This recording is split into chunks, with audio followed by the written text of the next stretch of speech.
সবাই ভালো আছো নিশ্চয়ই। আজকে একটা ব্লগ নিলাম। ও বাজারে বেরিয়ে যাচ্ছে। বাজার করতে যাচ্ছে। বললাম তাড়াতাড়ি এসো। কেন আজকে কাজের মেয়েটা আসেনি। করতে হবে কাজ। নিজেকেই তাড়াতাড়ি বললাম চলে যাও। তাই একটু পরেই আবার ওই নাতি আসলো, নিচে থাকে। ওর সাথে একটু মজা করছি। হ্যাঁ, এই যে কথা বলছি, হাসতে বলছি। দেখছে, মাথায় আবার ক্লিপ লাগিয়েছে। হ্যাঁ, খুবই ভালো লাগছে দেখতে ওকে। খুব মজা করে তো।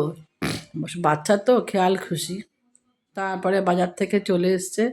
ওই মুড়ি গুড় এনেছে, খেজুর গুড়। তারপরে এই বিভিন্ন ধরনের সবজি নিয়ে এসছে। ব্যাগের মধ্যেও আছে। কারণ শীতকালে তো বিভিন্ন ধরনের সবজি আসে। আর এই চিকেনটা করব রান্না। আর ওই বেগুন ভাজা আর ওই চাটনি। এই বেশি কিছু না। যাই হোক, এইগুলো আর কি ওই সব ধুয়ে টুয়ে আবার ঠিক করে রাখতে হয়। ওই করে অবশ্য। আমি অত জল ঘাঁটি না। আমি অনেক ব্লগেই বলেছি যে আমার জল ঘাঁটতে পারি না আমি বেশি। চিকেনটা রান্না করলাম।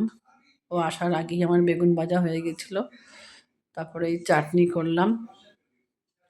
করে তারপরে এই দুপুরবেলা খেতে বসতে বসতে প্রায় 2:45 আজকে দেরি হয়ে গেছে। আর লাস্টে মনে পড়লো ভাল লাগছিল না খেতে, একটু চাটনি দিয়ে